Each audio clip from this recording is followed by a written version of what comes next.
Hello students, welcome to our tuition classes. आज हम time series chapter में, जो हमारा टाइम सीरीज़ चैप्टर चल रहा है, उसमें क्वेश्चन नंबर 13 करेंगे। इस क्वेश्चन से पहले हमने इस चैप्टर में 3 yearly moving average, 5 yearly and 7 yearly के सम्स हमने कर लिए हैं। अब इस क्वेश्चन में मैं आपको दिखा दूँ, ये क्वेश्चन नंबर 13 है। ये है 4 ईयरली मूविंग एवरेज। अब ध्यान से समझना इस पॉइंट को। मोस्ट ऑफ स्टूडेंट इसी पॉइंट पर एग्जाम में कंफ्यूज हो जाते हैं। सो यहाँ लिखा हुआ है obtain trend values by selecting appropriate period, या आपकी बुक में वर्ड अंडरलाइन कर लो, selecting appropriate period of moving average for the following time series. अब एप्रोप्रिएट पीरियड सिलेक्ट करना है। सो इस सम के लिए एप्रोप्रिएट पीरियड होगा 4 ईयर्स। वो कैसे होगा, ध्यान से समझना। सबसे पहले फर्स्ट 1990 का इंडेक्स नंबर है 151, फिर इंक्रीज हुआ 162, फिर इंक्रीज हुआ 204 एंड देन डिक्रीज हो गया। तो पहले हमेशा इंक्रीज होता रहेगा एंड फिर एक दिन डिक्रीज हो जाएगा। तो 151 इंक्रीज हुआ 162, इंक्रीज हुआ 204, फिर डिक्रीज हो गया। तो हम इसमें 4 ईयरली मूविंग एवरेज करेंगे। फिर से अब देखिए 159 इंक्रीज हुआ 170, इंक्रीज हुआ 217, फिर डिक्रीज हो गया। सो यहाँ पर हम 4 ईयरली मूविंग एवरेज करेंगे, क्योंकि ये 4th ईयर में डिक्रीज हो रहा है। अगर 3rd ईयर में डिक्रीज होता तो 3 ईयर करते, 5th ईयर में डिक्रीज होता तो 5 ईयर करते। तो जब भी आपको सिलेक्टिंग एप्रोप्रिएट दिया हो तो आपको ऐसे सिलेक्ट करना है। अदरवाइज जैसे इसके बाद वाला सम देखो, यहाँ क्लियरली लिखा हुआ है 5 ईयरली मूविंग एवरेज, तो 5 ईयरली मीन्स 5 साल का करना है, लेकिन यहाँ लिखा हुआ था कि 4 ईयरली करना है। तो 4 ईयरली कैसे, वो यहाँ से समझना है हमें। सो आइए अब सम स्टार्ट करते हैं 4 ईयरली। तो सबसे पहले ज़्यादा टाइम ना जाए इसलिए मैंने कुछ डेटा लिख कर रखा है और हाफ सम सॉल्व करके रखा है। सो आइए समझते हैं कॉलम कैसे बनेंगे इसमें। सबसे पहले बनेगा year, then index number, year and index number, जितने भी ईयर्स हैं और इंडेक्स नंबर हैं। देन हम आगे देखेंगे 4 ईयरली टोटल। अब 4 ईयरली टोटल तो आपने 3 ईयर, 5 ईयर, 7 ईयर सीखा है, और अगर नहीं सीखा तो पहले वो देख लो, क्योंकि डायरेक्ट ये क्वेश्चन आपको समझ में नहीं आएगा। नाउ 4 ईयरली टोटल में हमें क्या करना है, एक एक लाइन का गैप देकर लिखना है। पहले तो ये याद रखना, 1990 एक लाइन का गैप, 91, 92, 93, हर एक में एक एक लाइन का हम यहाँ गैप देते जाएंगे। अब हमें 4 ईयरली टोटल करना है, तो 4 साल का टोटल कहाँ होगा। सो 1 2 3 4, इन चारों का टोटल। अब अगर ये 3 होता तो हम बीच में लिखते हैं 3, 5 या 7, लेकिन 4 है तो हम 2 ऊपर छोड़ेंगे और 2 नीचे छोड़ेंगे। बीच वाली लाइन पर, जहाँ पर 91 भी नहीं है, 92 भी नहीं है, उस बीच वाली लाइन पर टोटल लिखेंगे। तो आप टोटल करके देखो, ये देखिए 151 प्लस 162 प्लस 204 प्लस 167, इन चारों का टोटल हुआ 684, जो मैंने यहाँ पर सेंटर में लिख दिया, 2 ऊपर 2 नीचे बीच में। अब फिर से 162, 204, 167 एंड 159, इन चारों के टोटल को हम इधर बीच में लिखेंगे, जो है 692। सो ऐसे ही हमें 4 ईयरली टोटल करते जाना है, 4 ईयरली टोटल करते जाना है। और ये आपने 12th में भी किया है। अगर आपने 12th गुजरात बोर्ड से किया होगा तो ये आपके कोर्स में था। चलो बीच में कोई भी रैंडमली एक सिलेक्ट कर लेता हूँ, बीच में रैंडमली कोई भी एक सिलेक्ट करके आपको बताता हूँ। सपोज करो मैंने इन 4 का टोटल कर लिया। सो इन 4 का टोटल क्या होगा, 170, 217, 174 एंड 166, 727 लिखेंगे कहाँ? तो यहाँ सेंटर में लिखेंगे, 2 ऊपर 2 नीचे। सो ऐसे ही आपको सब करते जाना है। मैंने आपके रेफरेंस के लिए टोटल्स यहाँ लिख दिए हैं। सो ऐसे ही आप टोटल करते जाओगे और आगे कंटिन्यू करते जाओगे। अब ये था 4 yearly total. Then 4 yearly total के बाद क्या करेंगे? तो यहाँ पर मैंने हेडिंग लिखा है टोटल ऑफ पेयर। पेयर होता है जोड़ी, पेयर का मतलब होता है जोड़ी। जैसे आप शू की जोड़ी परचेज करते हो, पेयर परचेज करते हो। सो यहाँ पर करेंगे टोटल ऑफ पेयर। पेयर का मीनिंग क्या होगा? 4 ईयर टोटल यहाँ भी है, 4 ईयर टोटल यहाँ भी है, इन दोनों के टोटल को सेंटर में लिखेंगे। तो जब आप ऐसा करोगे कि 684 प्लस 692 आंसर आएगा 1376, तो वो जब आप सेंटर में लिखोगे तो आपका 92 के सामने वाला वैल्यू आ जाएगा। फिर से बता रहा हूँ, 4 ईयरली टोटल 2 बार टोटल करोगे और उसे सेंटर में लिखोगे तो ये 92 के सामने आपका टोटल आ जाएगा। तो इस वजह से आपका 90 और 91 में आगे के टोटल्स नहीं होंगे।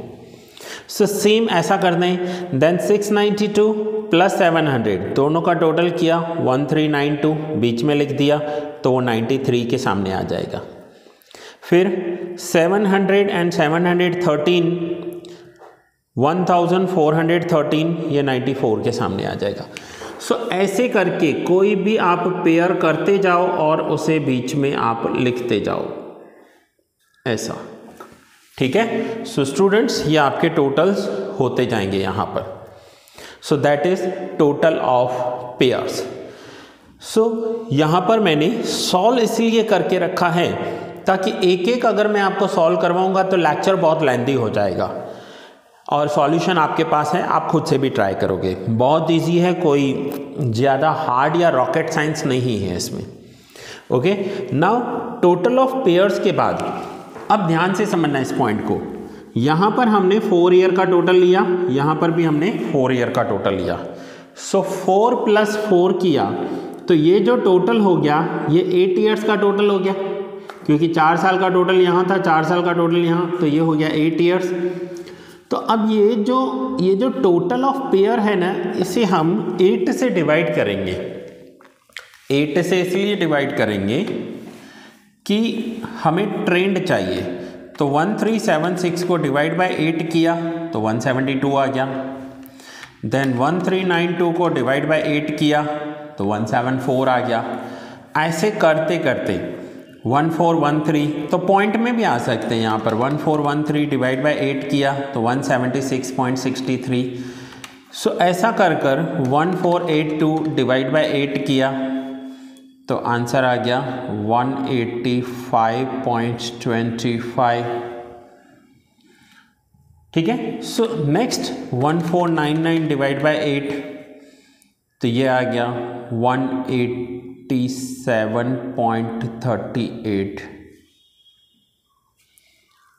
1515 डिवाइड बाय 8 189.38। सो ऐसे कर हम ट्रेंड कैलकुलेट कर सकते हैं। हमें हर एक को 8 से डिवाइड करना है। नाउ 8 से डिवाइड करने के बाद हमें चाहिए शॉर्ट टर्म फ्लक्चुएशन, और शॉर्ट टर्म फ्लक्चुएशन होता है y minus T. Short term fluctuation क्या होगा हमारा? y minus T. So now y minus T कैसे करेंगे? t तो होता है ट्रेंड, ये हो गया हमारा ट्रेंड, और y हो गया हमारा इंडेक्स नंबर जो क्वेश्चन में दिया हुआ है। सो अब आप देखिए 204 माइनस 172 तो ये आंसर आ गया 32। 167 माइनस 174 तो आंसर आया -7। सो y में से t माइनस करेंगे और हमें ट्रेंड मिलता जाएगा। 32 माइनस 7, आगे आप देखिए 217 माइनस 180 तो ये आंसर आ गया। हर एक में ऐसा करना है और मैं फ्यू आपको कैलकुलेट करके दिखाता हूँ। सो 178 माइनस 185.25, तो आंसर आ गया -7.25, -7.25। देन 219 -187.38, तो आंसर आ गया 31.62। हो सकता है थोड़ा बहुत पॉइंट का वेरिएशन आए आपके आंसर्स में, सो उसका टेंशन मत लेना। 182 -189.38, so that is -7.38 and so on। ऐसे आप आगे करते जाओगे। सो स्टूडेंट्स, अब आपको आंसर्स चेक करने हैं, तो आप आंसर्स यहाँ से चेक कर सकते हो कि हमारे ये जो आंसर्स आए हैं शॉर्ट टर्म फ्लक्चुएशन के, शॉर्ट टर्म वेरिएशन के, 32 -7 -17.63 -9.13। अब सपोज करो -9.13 की जगह आपका आ रहा है -9.12 या 14, तो टेंशन मत लेना, पॉइंट के वेरिएशंस आते रहते हैं। ऐसा होगा नहीं, कभी ऐसा होगा नहीं, बट अगर आ जाए तो टेंशन लेने की ज़रूरत नहीं है। सो स्टूडेंट्स, ये था क्वेश्चन नंबर 13। मैं एक बार फिर से बता देता हूँ पूरा। पहले हमने ईयर लिया, देन इंडेक्स नंबर लिया, 4 ईयरली टोटल किया, टोटल ऑफ पेयर्स किया, 4 ईयरली टोटल में 4-4 साल का टोटल किया, फिर 4-4 साल के टोटल 2 बार किए, पेयर ले लिया, 2-2 का टोटल। यहाँ पर पहले 684 692, फिर 692 700, देन 700 एंड 713। तो ये जो टोटल हो गया ये 8 ईयर्स का टोटल हो गया। 8 ईयर्स का टोटल हो गया, इसलिए डिवाइड बाय 8 किया तो ट्रेंड मिल गया। y में से ट्रेंड माइनस किया तो शॉर्ट टर्म फ्लक्चुएशंस मिल गया। अब ये स्टूडेंट सम मैंने कुछ लेवल तक आपको करके दिखाया है और मैं चाहता हूँ आप थोड़ा सा कुछ खुद से ट्राई करो। मैं आपको और थोड़ा जूम करके नीचे तक दिखा रहा हूँ, मैंने जहाँ तक सॉल्व किया है। तो ये देखिए, ये आपका यहाँ तक मेरे पास सॉल्यूशन अवेलेबल है। अब आप इसी स्टाइल से करते जाइए और आगे आंसर्स चेक करते जाइए। यूँ समझो कि 60-70% सम ऑलरेडी मैंने कर दिया है, 30-40% मैं आपको होमवर्क में दे रहा हूँ खुद से ट्राई करने के लिए, तो आप खुद से भी ट्राई कीजिए। दूसरी बात, जब भी इस टाइप के सम करो नोटबुक थोड़ा जंबो साइज़ का रखना, जिसका लेंथ अच्छा हो या विड्थ अच्छा हो, या एक जंबो नोटबुक कहते हैं, full size foolscap notebook होनी चाहिए आपके पास, तभी आपको यहाँ पर अच्छे से सम हो पाएगा। सो स्टूडेंट्स, ये था 4 ईयरली। ये लेक्चर मैं यहीं पूरा कर रहा हूँ। मिलते हैं नेक्स्ट लेक्चर में और बहुत जल्दी आगे के सम्स सीखेंगे हम।